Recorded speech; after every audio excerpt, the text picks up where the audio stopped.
Welcome to Voter Access in the Midterm, the 2022 midterm elections, hosted by USC Center for Inclusive Democracy and USC Price School of Public Policy.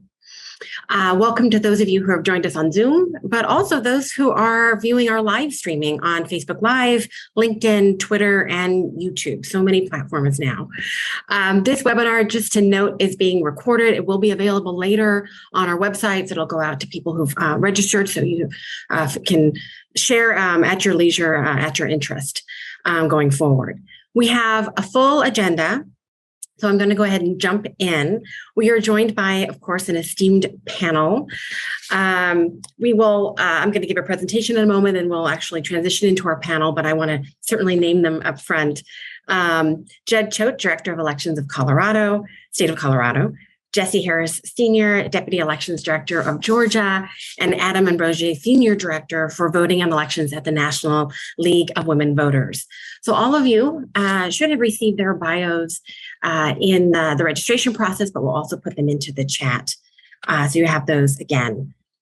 All right, so I'll be moderating the panel, but I want to give you first a brief presentation to give some context to the conversation today. When we're talking about voter access, voter engagement in the election, we need to, of course, understand just what is the state of engagement. And there's lots of different ways that we can define it, but one way certainly is turnout. And so I'm going to give you some numbers looking back at the most recent general election 2020, which of course we're going into a midterm general election, not a presidential general election, but I'll show you some numbers for midterm elections in a moment as well. So if you hadn't heard, turnout was quite high, comparatively speaking, in the 2020 general election. It was the highest turnout rate of eligible voters, and that's the percent of those who are adult citizens. At the U.S. level in the last 100 years, or in 100 years, and that is according to the U.S. Elections Project. In California, as we're based in California, according to the Secretary of State's office, highest eligible turnout rate since 1952, so in decades. Not only did turnout increase, but turnout increased across different populations. So as we can measure it, we don't have data, unfortunately, for all the different types of populations and different demographic groups. But in terms of racial and ethnic groups, in terms of age, in terms of income, we know that turnout increased across the board. People of color participated in the electoral process more than ever before. And 2018, that general election, saw comparatively high turnout as well for, again, a midterm general election. However, despite all of those headlines and that exciting news, turnout was still lower than other established democracies around the world. That's consistent for the U.S. And significant disparities remain when we look at the overall turnout rate. When we look across groups, even though all groups increased their turnout, right now we'll just focus largely on race, ethnicity. We know that the disparities, the gaps, the differences in turnout by race, ethnicity, as well as age, remained essentially the same. So we'll look here. This is just showing you 2020 compared to 2016. And these numbers are from the current population survey, which is a product of the U.S. Census. It is not a perfect measure of turnout, certainly methodologically, especially for voters of color.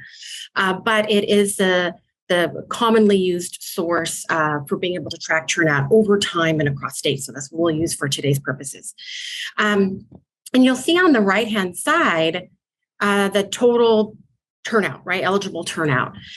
According to the CPI, 66.8%. But what you'll look at, if you just look at the green bars for now, 2020, and again, this is turnout of eligible voters, adult citizens or citizen voting age population, right? Much lower for Latino, Black, Asian American, and higher for whites. And we see that in 2016 as well as 2020. And we see, again, the kind of the turnout story, with the exception of Black, the turnout story, the gap story between Latino and white, Asian American and white, fairly similar.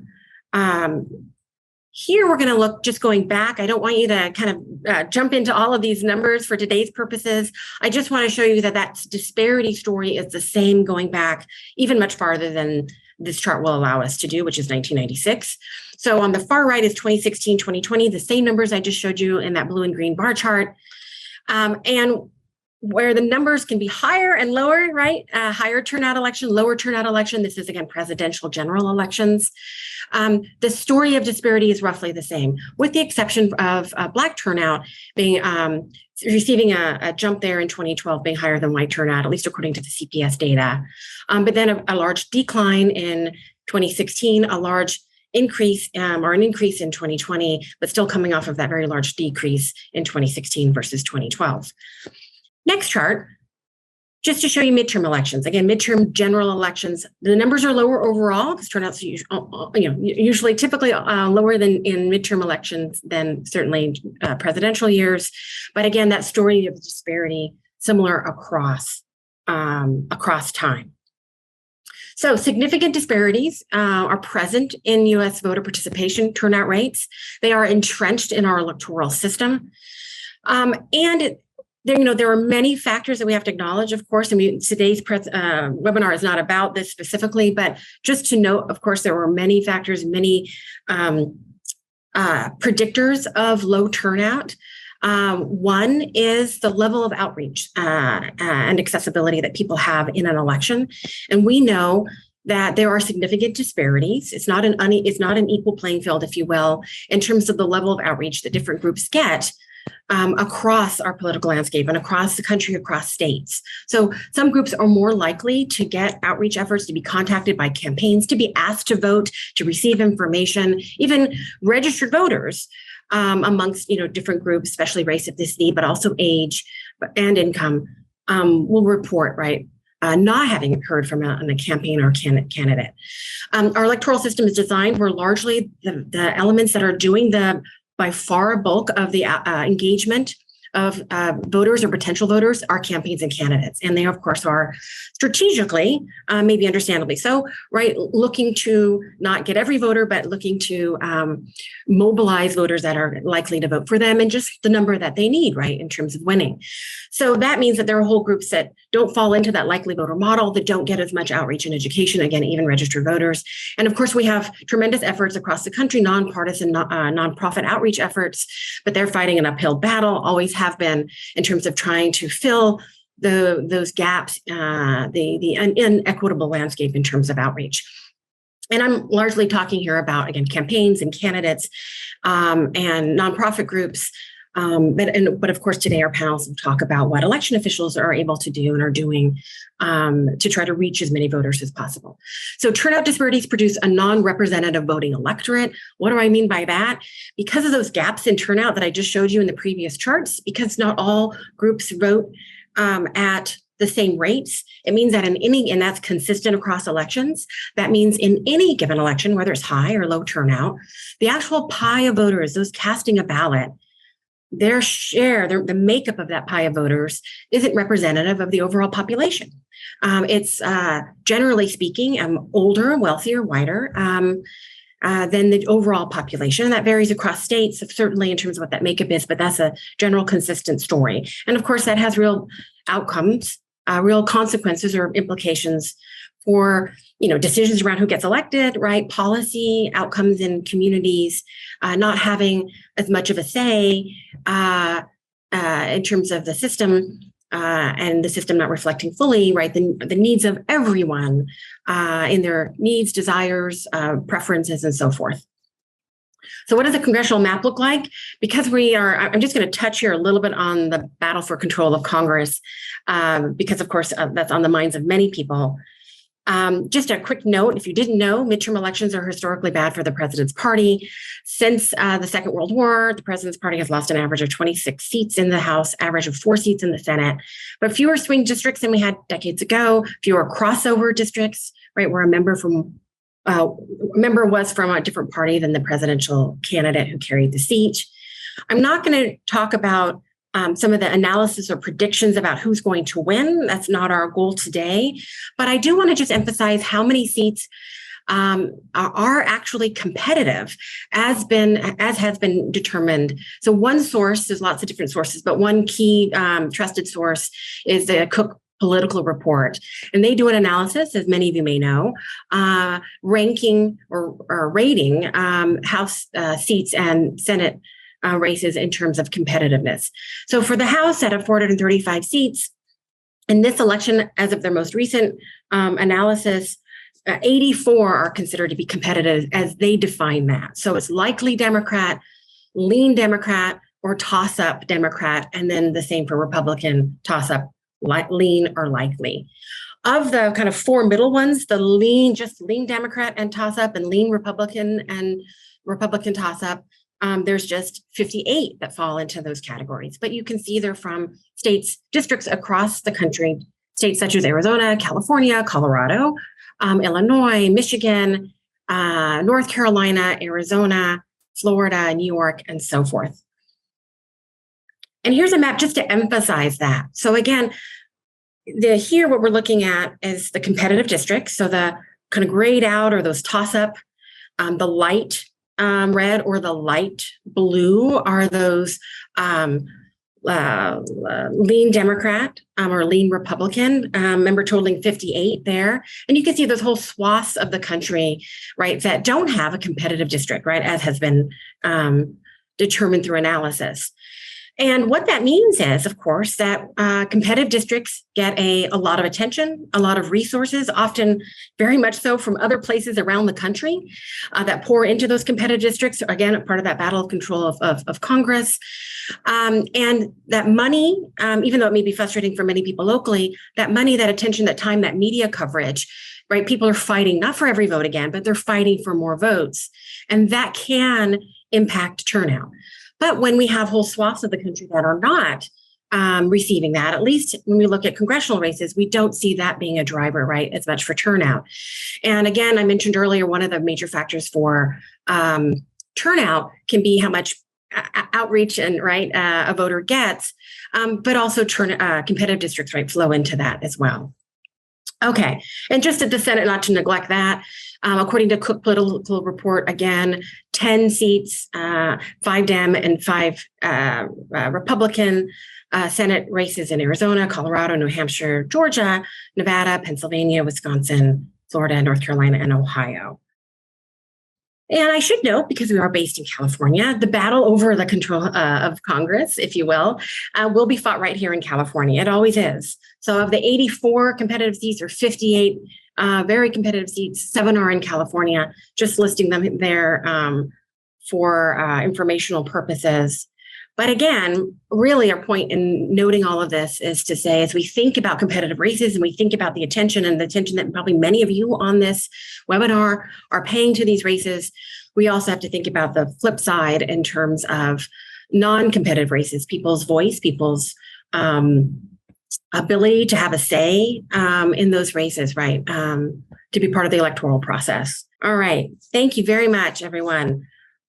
All right. So again, we're joined by Judd Choate, Director of Elections for the state of Colorado, Jesse Harris, Senior Deputy Elections Director of Georgia, and Adam Ambrosi, Senior Director for Voting and Elections at the National League of Women Voters. And Adam, I'm hoping I didn't butcher your last name. Good to go. Thanks. All right. So we're going to start with a question that I'm going to ask all of you to answer. So this is for everyone on the panel.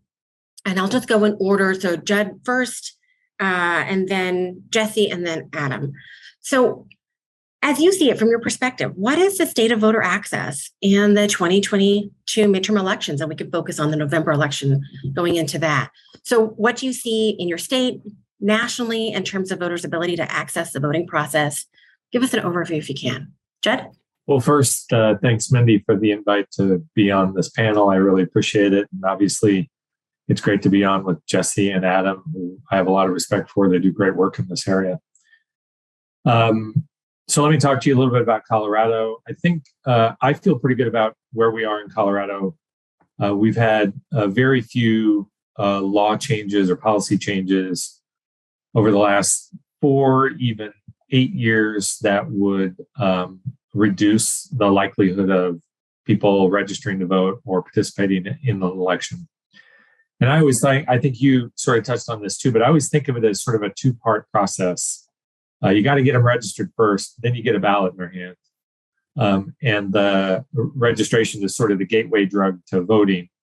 And I think the really important way, the that the way that Colorado does that, which is if you're actively registered to vote, we're going to send you a ballot, sort of mitigates the concern about once you are registered, then do you get to vote, or what's the next hurdle to get to vote?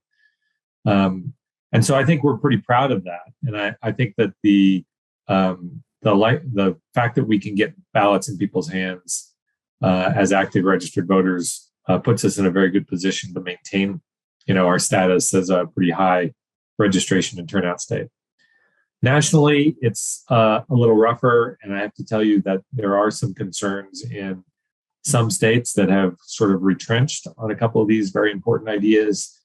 But on the registration side, largely, I think we still remain pretty good, and we've made a lot of progress over the last decade in things like online voter registration, automatic voter registration, participation in ERIC, and doing eligible but unregistered mailings. So all of those things, I think, put us in pretty good shape nationally. The real problems come on the voting side, I think. Thank you, Jed. I'll turn it over to Jesse. Thank you, Mindy, for the invitation. Great response, Jed, on Colorado's efforts to improve voting access. Here in the state of Georgia, we have done a marvelous job in making sure that all eligible voters and those that are eligible to vote can vote, right? So just like Jed said, we are one part of the easiest states to actually register in. We have a lot of different avenues to register. So automatic registration, you go to driver services and do a transaction there. You can definitely register. We have 159 counties with 159 election offices in which you can log in to do voter registration, or you can go on the website at the state level to actually conduct our actual county. We've rebranded our website to be a little bit more friendly, so we have a lot of graphical instructional videos that talk about registration, absentee voting. We have a My Voter page, which is your one-stop shop to register and to check their status, to see your elected representatives, and also find their early voting applications. We also have a ballot, so voters are informed and aware of who's on the ballot and what constitutional amendments and proposed amendments are on the ballot, so that they can be informed when they go to the polls. We've also done a great job here at the state in partnership with Ballot Tracks, which is a texting and email service that actually builds confidence in mail voting. It actually tracks the ballot from outbound to inbound touch points until it gets back to the elections office. So that's what we here are doing in the great state of Georgia. Thank you, Jesse, very much. Adam? I'd echo my colleagues' statements. It's great. Thanks for the invite, Mindy, and the Center for Inclusive Democracy at USC. You all are doing great work, and glad to be here, part of the conversation. I think Judd's exactly right. Right now, there is still a window for the vast majority, and I think all of the states, that folks that are not registered to vote or have not updated their registration to where their current domicile, meaning where you live, there is still a chance. And everyone should be checking, if there's a state portal that it allows you to check to make sure your registration is updated or that you're registered, you should do it. You can also find it, how to find that information at vote.gov, as well as the league's vote411.org that gives you both, information about election information as well as nonpartisan candidate information. But there is still a window, and over the next several weeks, that window, state by state, will be closing. There are some states that do allow you to register up to and during election day. But that's not currently the majority right now. So that's my plug to say, if you're talking to people, find out when the registration deadline is. Make sure that you, your family, your friends, your coworkers, and people you talk to are following that registration deadline. As far as the question of voter access goes, across the country, it's been a mixed bag, right? I think that we have seen overall in registration policy, the trend towards automatic voter registration, the fact that The vast majority of states, overwhelming majority, have online voter registration. The move towards the ERIC system, that is a balance of both access as well as integrity, to make sure that, a lot of folks are added to the roles that should be there, and people that are not there should be taken off. I think that's a good news story. We also, on the good news story front, have seen some increase in the nudge towards early voting. I think in the 2020 election, there was a report recently put out, I believe by Voting Rights Lab, that indicated that in 2020, there were 7 states that had 0 forms of early voting. And through the 2022 cycle, that shrunk to only 3 states. So only 3 states have 0 form of early voting currently, which is good. The challenging news is that there has been a framework around this big lie conversation that the last election was not correctly determined. And a variety of efforts, a huge number of bills introduced, and a decent number of bills passed that would attempt to deal with problems that are connected to this big lie framework. I think around 20 states have passed around 26 new laws that would address this big lie concern, which is not, in my view, a legitimate concern. And this means at times establishing new election investigative forces that are law enforcement efforts just focused on digging up cases of voter fraud where there's really almost no evidence that it's a meaningful problem given the number of people that are voting. Efforts that take away authority from local election officials when it seems like there's not really a problem with how the election officials are running the elections process. Laws that change who appoints and how partisan folks can be appointed to serve in these election offices. And a whole bunch of laws that really frame around this this concept that last election, the 2020 election, should not be trusted.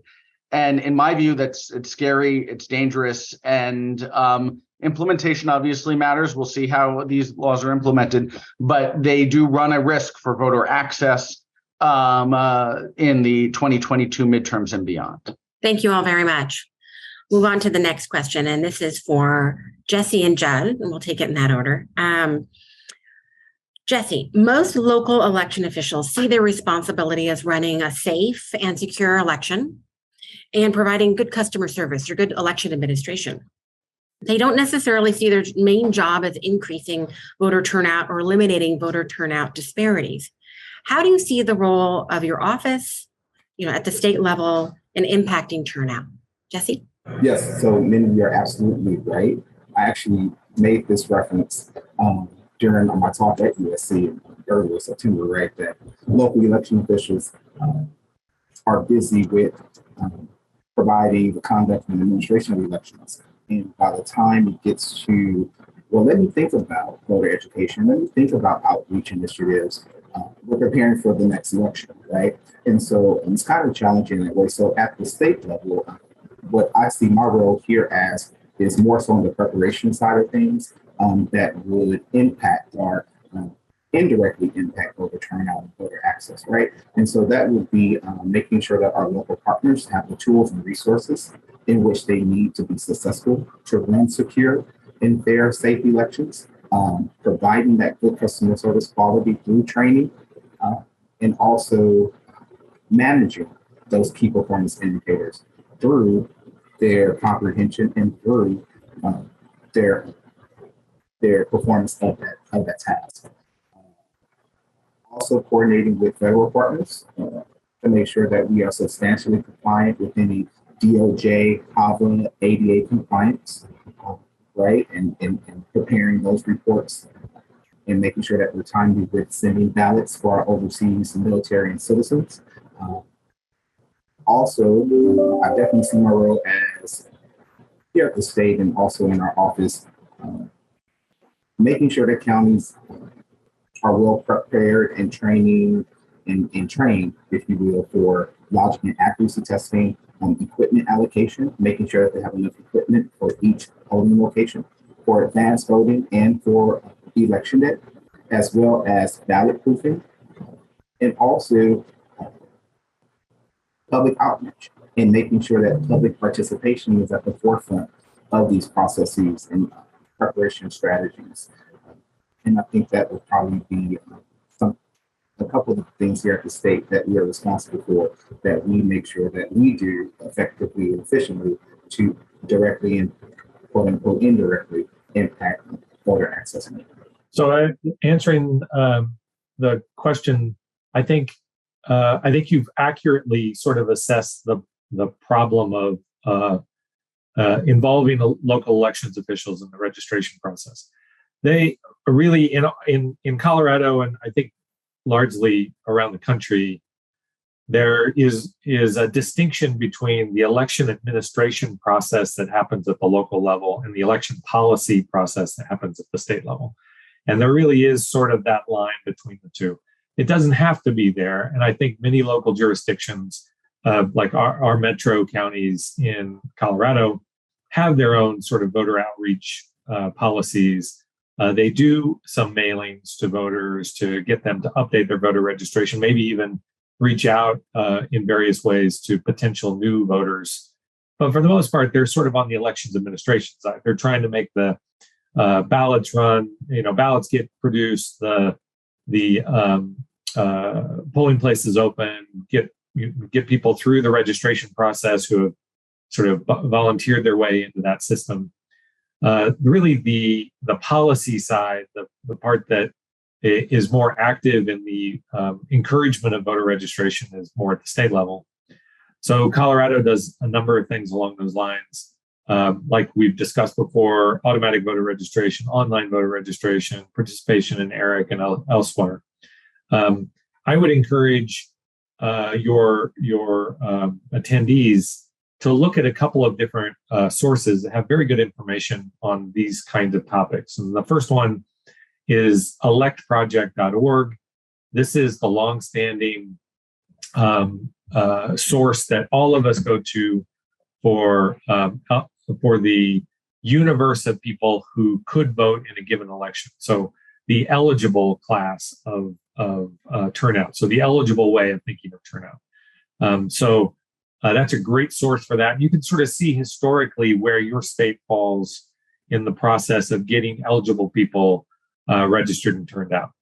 The other one is MIT hosts the Election Performance Index. And the Election Performance Index takes some of that electproject.org data and plugs it into a turnout evaluator where you can sort of see turnout across elections and then evaluate how jurisdictions at the state level are doing comparatively in elections administration on turnout, on registration, and on some of these other categories. So those are really interesting tools to try to understand the landscape. And just to jump to the punchline, I think what you'll see is the states that have more progressive, forward-thinking kinds of ways to register voters or get ballots in people's hands are the states that usually perform well in those kinds of evaluative tools, because they are the ones that say, you're not just a constituent, you're a customer. So how can I be customer-oriented in my relationship to you? And so I see every possible voter in Colorado as a potential customer of mine. And so I'm trying to figure out how can I make it as easy and secure as possible to get you registered if you're eligible and get you voting if I can get a ballot in your hand. So that's the sort of design of our relationship to our customers. And the people and those states that are lower on the list in those categories under the index and then historically in turnout are typically states that don't really see potential voters as customers. They see them as constituents. They see them as people who could, if they want, come to our offices, come to our websites and do things which might get them registered. And I think that difference is the essential difference between the sort of have and have-nots of election turnout and voter registration. Thank you both very much. And just to list those two sources again, electproject.org and MIT, the university, Election Protection Index, which you can Google and find. Thanks very much for noting both of those. We're going to say something else, Jed? I was just going to say it's the Election Performance Index. Oh, I'm sorry. They'll find it. They'll find Yes. it. Election performance, and I know that. That was just a slip of the tongue. Election Performance Index. Thanks you so much. EPI. And for time, I'll move on to the next question, but I assume both of you, at least to some degree, would maybe also note, if you had more time, funding challenges around doing some of the outreach, right, at the election official level, state and local, in being able to do the work and that's necessary, right? Yeah. All right, next question. And this is for Adam. There was, as I already noted, historically high turnout in the 2020 general election. Please give us an overview of nonpartisan voter outreach efforts, as you know them, around the country this election cycle. And of course, there's so much going on. We're not expecting any certain level of detail, but just as you can, an overview would be very helpful. What are the opportunities and challenges of voter outreach efforts by nonpartisan groups, non-election officials that specifically are aimed at historically underrepresented groups? Adam? Thanks so much. And, I think the issue around midterm turnout, as we all know, it's likely not going to be as high as the presidential turnout. I mean, that is just a fact of all of our political lives, that the turnout will not be the same.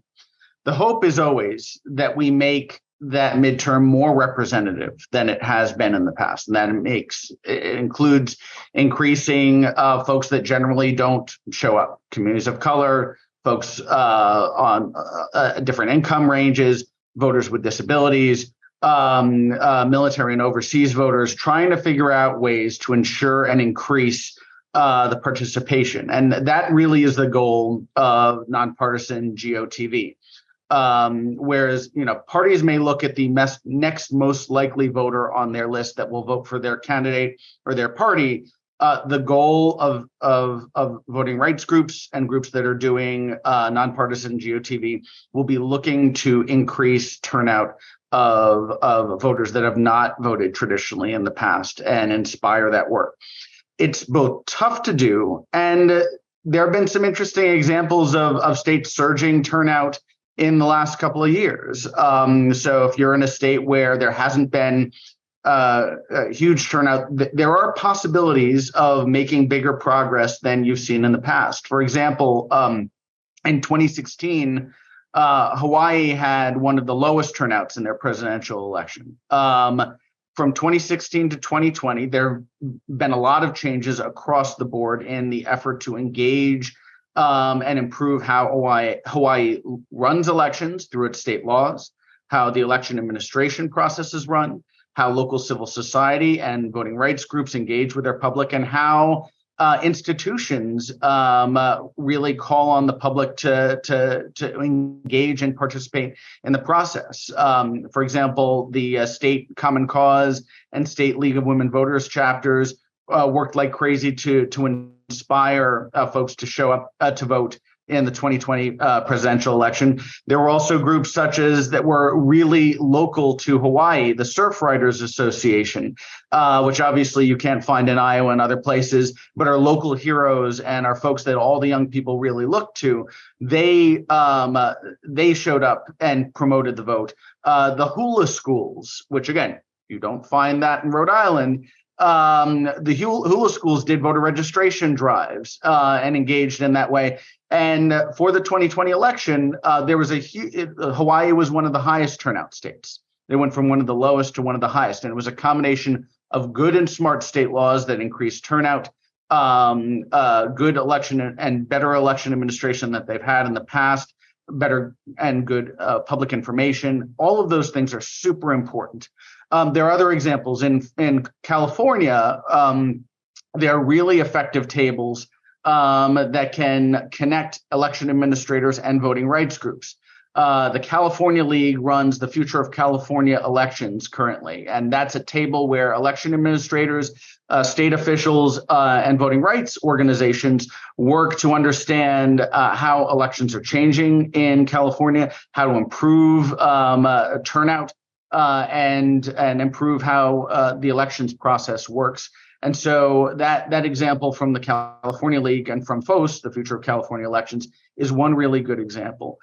The last piece I'll mention is on where folks need to have their eyes when there are concerns. Obviously, if there's a problem in early voting or there's a problem with your registration, the first stop should be to contact your local election administrator or the person that's running the polling place if you're at an early voting polling location. Also, at all of the polling locations during federal election, there's a voter's bill of rights that includes a call number that you can engage in and let folks know where there are problems, if there are problems around the polling place. And the last thing I will mention is that if there are concerns or you don't feel like you're being heard as far as the problems that you might be seeing around the polling place, there is an election protection hotline. That's the 1-866-R-VOTE or 1-866-VEA VOTA in Espanol, in Spanish. And those are hotlines that are run by nonpartisan election protection teams after you've certainly made sure you've tried to solve your problems with the local election administrators, which hopefully will be able to answer those questions. And so folks are working around the country. They're sending postcards and reminders. They're pushing for voters to serve as nonpartisan poll workers and help election officials. I know the league has been promoting the Power to the Polls website, as well as other websites that promote people to serve as poll workers in case there are problems or a shortage of poll workers. So there's a lot of work and a lot of excitement that's happening that will hopefully drive turnout and make it stronger and more robust, especially in voters in the communities that don't always show up for midterm elections. Thank you very much, Adam. Jed, did you want to jump in on this question? Well, there was a question in the chat that I was really interested in, and I just wanted to jump on it. So JR has asked, should we have a national day off for voting? And I'll be a contrarian and say, no, this would really hurt elections administration. And so let me describe how. If we had a national day off, that is a day then where we would likely lose available election judges, because they would have that day off and thus could use that day for their own purposes, whereas we pay them as local election judges. They might even make the whole series of days into a 4-day weekend. Take Monday off, they get Tuesday off as a day off. And so then we lose them as potential judges over that entire period for early voting. So while I do think it potentially might help some voters on election day, I think it would hurt elections administration overall, because it would make the task of finding appropriate election workers more difficult. Thank you very much. Okay, next question. And just for time, I'll ask you all to give just your brief thoughts on this one, but I think it's still important to touch on. So give us your thoughts on the changes seen in voting behavior in 2020, including, of course, increase in vote by mail, voting, drop box use, reduction of in-person, in some cases, expansion of in-person. Do you think the changes in voting behavior will continue into the November general election and beyond? And we'll take Jesse first on this one. In 2020, right, we saw an increase in mail ballot voting, drop box use, and a reduction in in-person voting. But that was all due to the pandemic, right? Drop boxes were used as an emergency response to the pandemic to get mail ballots back to the locals in a good enough time. So, but now we have codified that into law through our SB 202, and it is now required that every county has at least one drop box and additional drop boxes for every 100,000 registered voters. So prior to 2020, drop boxes were not used in Georgia, so that was definitely something new and now being reconciled and available in law. So in May 2022, our recent primary that we just had, we saw record-breaking number in turnout.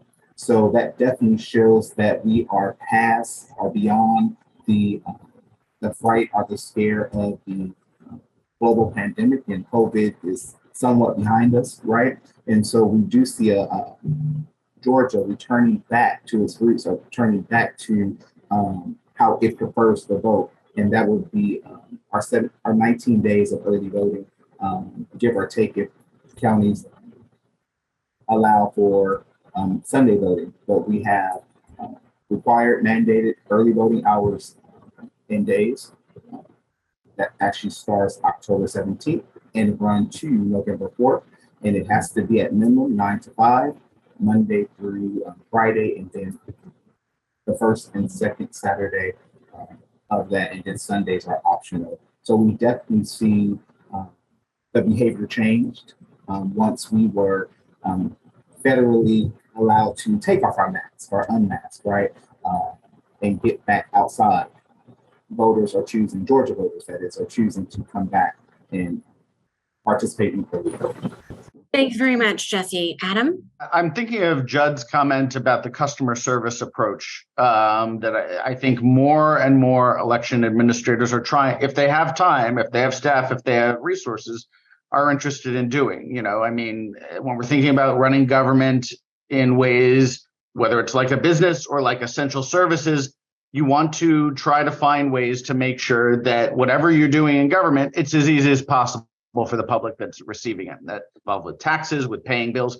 And so I do think that this trend that was, you know, increasingly prompted by COVID, and again, in 2020, everyone has to remember that COVID was a huge risk to everybody, and to election officials, especially, that had to work in person in the office. And any effort that they could do to increase vote by mail or spread out early voting meant, you know, reduced risk to them, reduced risk to the voters, and then a better voting process at the end of the day. And so that prompted a lot of this conversation about vote by mail. But what it turned out is that people didn't think that as many people were going to be interested in using vote by mail. And folks liked it, and folks have an interest in it. And, you know, we've seen in states, including, you know, traditionally viewed as maybe conservative states in Florida, at least purplish anyways, where they have long history had early voting and vote by mail and early voting, that over time, their public is a third. Charles Stewart from MIT that Judd mentioned earlier has this sort of globe that indicates voter preferences, and it's not across party. People want to vote in the way that they live. They want to vote on their own time and dealing with their own schedule. And so sometimes that means early voting. Sometimes it means vote by mail, you know, hopefully with meaningful drop box selection. And sometimes it means in person because they want to take their kid or they really want to go on that day. And, you know, and I think trying to figure out how this element of government, because this is elections are an essential government service, how that government service makes sure that it satisfies how people live and how all people live, people that are working late shifts, people that are working unusual schedules, people with busy families or kids, lots of pickup, you know, trying to make it as flexible as possible while ensuring that there's integrity in the process, I think is the key balance that we want to have in this. And so I would just say, you know, the pandemic exposed a lot of things around how we live in our life. And I do think that people that were not expecting to like, you know, the additional options for voting are not going to want to go back. Yeah, I think Adam nailed it there. It's my experience that if you give somebody an option, you give somebody a taste of something new and they like it, it's hard to take it away from them. And you might be able to take it away from them, but you may suffer policy consequences because of that. So let me kind of give you the timeline of how vote by mail started in Colorado. We were a no excuse absentee state in 1980. And in 2006, we created a permanent mail-in voter list. So you could sign up to always get your ballot by mail, regardless of how the election was being run at your local or state level. You would always get that ballot by mail. So in 2006, we had about 10% who signed up for that election to always get their ballot by mail. By 2012, 70% of our state was signed up for permanent mail-in voting. So we went from a mail-in voter state that was, mostly we were voting in person and we were voting either early or we were voting on election day, to very quickly a vote by a mail ballot state. And so in 2013, we passed a law that says everybody who's an active registered voter gets a ballot in the mail. And so we just became a mail ballot state. If you think about it, I got to get a ballot to you somehow. You're either standing in front of me and I slide it across the counter, or I put it in the mail and I get it to you that way. Either way, I'm getting a ballot to you. So we just think of it as a way to get ballots to people. And I think that really has aided in turnout. And I think that the Colorado experience of you give them a taste will lead to a policy objective. The policy objective meaning get people ballots in the mail the easiest way that you can convey them. One other thing I would note is that we have about 420 drop boxes in the state of Colorado now, which we have around 4 million active registered voters. So, that's a lot of boxes per voter. In the metro region, we're averaging around 12,000 voters per box. So there are a lot of drop-off options. And because of that, again, sort of behavior is begat by the policy. If you create the good policy, you'll get good behavior. And in this case, we receive over 80% of our ballots dropped off in the Dropbox. So they're not returned through the mail. They don't suffer for the delay that happens in the mail. And they also don't run the risk of then not being counted because they arrived too late. So it's customer-friendly policies which then create good behavior on the consequence and on the course of the vote. Thank you, Jed. Thank you, all of you, very much. And I'll just note, Jed, I think at the beginning of your answer, you were saying that once you give people options, it's hard to take them away. We found data and evidence to suggest that certainly in California. So CID, for those of you that might be interested in learning more about the impact of vote by mail and different ways that people use vote by mail, like drop boxes and drop off, CID has done a number of studies looking at election reforms, including vote by mail use and something called the Voters' Choice Act. It's available on our website at cid.usc.edu. And some of that research has been informative for the national dialogue around election reforms. So I invite you to check out our website. And then since I'm talking about websites, Jed was very kind in the chat to mention our voting location and outreach tool, which is in 14 states, one of them Colorado. Jed has been a tremendous partner in the early days of the tool, bringing it to Colorado. Both Jed and Jesse continue to be wonderful partners. They're both advisors on our National Advisory Committee around that tool. And that tool, just simply put, not to take too much time, is about suggesting through modeling, suggesting accessible voting locations in communities, as well as providing just a ton of demographic and voter data for outreach purposes, nonpartisan outreach purposes on the part of election officials, but also community groups, voter access groups, all those sorts of things. So I'll put that in the chat if you all want to look at that and maybe potentially use the data for wherever you're at. All right, next question. We're going to do just a lightning round, 30-second minute answer. Just the key things that you want to share with us. So what efforts, for all three of you, and we'll do Jesse first, what efforts, funding, policy, on the ground work should be in play this election cycle, as you see it, to increase access and turnout that we're not seeing yet? What are the needed steps to go forward? Jesse? What we are doing as a state is that we are using this time to look through those lenses for future development programs and recommendations to legislation, any funding or policy changes. So right now we are just looking at our next election cycle. I do want to highlight before we is that 95% of Georgians, all eligible Georgians, are registered. That is a high number. Anyone that is eligible or ineligible to vote. We have done a lot to increase voter access and outreach. We have more days for voting, including weekends. We have, of course, election day.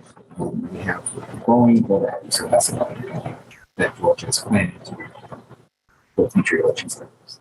First, if states employed true back-end AVR, they would have a much higher percentage registered to vote. That's what we started in 2020. We feel like it's really grabbing those extra folks that are the struggle to get registered to vote. So I would really encourage states to adopt full back-end AVR.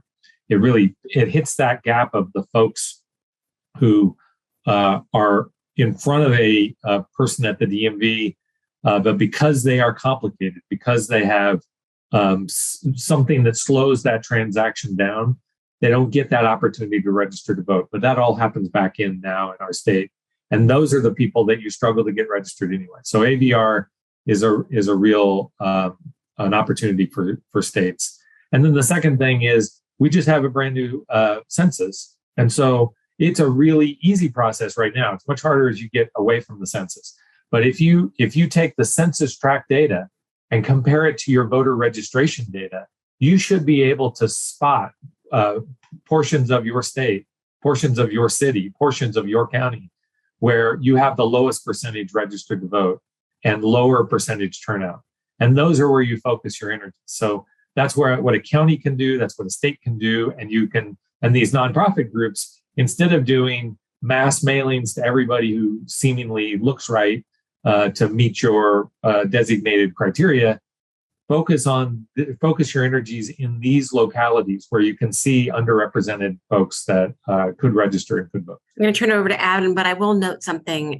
If you do check out our voting location and outreach tool, one of the data layers available is, so we've already done the work for you, the eligible population that is not registered, and that is mapped down to the neighborhood level in 14 states. Adam. We need to figure out how to protect election officials. This cycle, there have been election officials that have been faced with threats. They are being faced with abusive and duplicative state open government and open records requests asking in many cases for information that is not there, that they're required by state law to reply to. And all of those things, all of those abusive, duplicative, harassing requests, as well as the threats, cause problems. It causes election officials to take their time away from any sort of potential poll worker training, outreach to the community. It distracts them for something that is not worthwhile to something and forces them to and takes them away from where they could be productive. We need to figure out the right way that law enforcement steps up to protect election officials against threats of harassment. I will make a plug of a documentary film that will be available called No Time to Fail. It follows election officials in a local and statewide level in Rhode Island in 2020 as they faced COVID and misinformation. I'll put the information in the chat. It will be coming to a theater near you at some point in time soon. And it will show, it humanizes how difficult the job is for election officials, and in a way that I've never seen before in working in this space for 20 years. So we need to figure out how to protect the election official community. Hear, hear. Thank you very much, Adam. Okay, so moving over to the chat, and we've already answered one question, so we got a head start. We just have a couple minutes left, but I think a good division maybe will be just to check in on question number 2. So do the states repped here play a role in how their election day workers are compensated at the local levels, trends, challenges? Judd or Jesse, do you have any thoughts there? And Adam, I might ask you to answer the first question. We'll come back to that. State of Georgia, we do not directly influence or impact or provide compensation recommendations or support. That is maintained at the county. Thanks, Judd. Colorado has a law that says that every person employed as an election judge is paid a minimum of $15 an hour. And many counties pay those people more than that. So we value our judges to the point of requiring that the counties compensate them and sort of treat them like employees. I know that Jesse's not alone. There are many states that don't compensate election judges and sort of see them as volunteers. but we're in the compensation camp. We think it's really important. Thanks so much. And Adam, I'll ask you to take this question, just whatever thoughts you may have. And if not, that's okay too.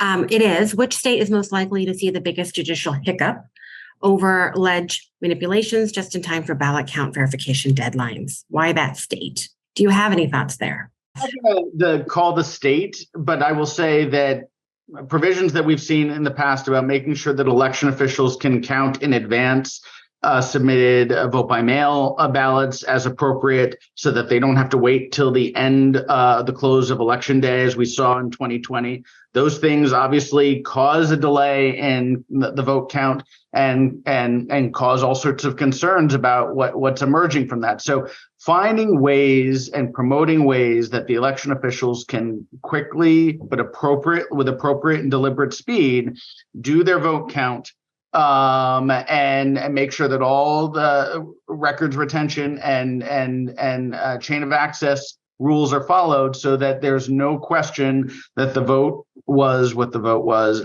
If there are good and strong places to make that happen, I think that's where we need to do it. And actually, could I answer that journalist question? Sure. Journalists need to figure out how to talk about the election process. They should be talking to election officials in any article where it's deep around election procedures. Even on background, election officials would be happy to explain the process to them so they don't listen to the horse race as to what folks think that the process is. There have also been local papers that have printed state voter registration forms or given links online to the state voter registration forms as part of their journalistic practices as far as promoting nonpartisan engagement around the voting process. And I know the league works with a variety of different organizations to push back against mis and disinformation related to election information on a regular basis. And we have YouTube videos identifying how people and how journalists and the public can identify and understand and rebut misinformation related to the election practices. Thank you very much. I was going to try to tackle it, but you did a better job than I would have done. So critical on everything that you just mentioned, but of course, just also voter awareness, part of that overall reach, right? And that's incredibly important for especially groups that don't often, where there are information gaps. Thank you all very much. We went a couple minutes over, but I think this has been a really great conversation. I thank you all so much for your insights, for your bringing your experiences to our attendees. I just want to note again, esteemed panel, both Judd and Jesse are nationally recognized as leaders in their field of election administration. And of course, Adam has been long known to be a leader in the nonprofit world, working with Democracy Fund and, of course, League of Women Voters and many other projects beyond that. So we are fortunate to have all of your insights. Thanks so much, everyone, for joining us. Again, you'll be getting a link if you registered through the normal registration process. And we invite you, when you get that, to please share the video as widely as possible. And I will also, last but not least, thank my team at Price, Katie and Corey and Giovanna and others for running the show and making this possible. Thanks so much. Have a great rest of the day, everyone.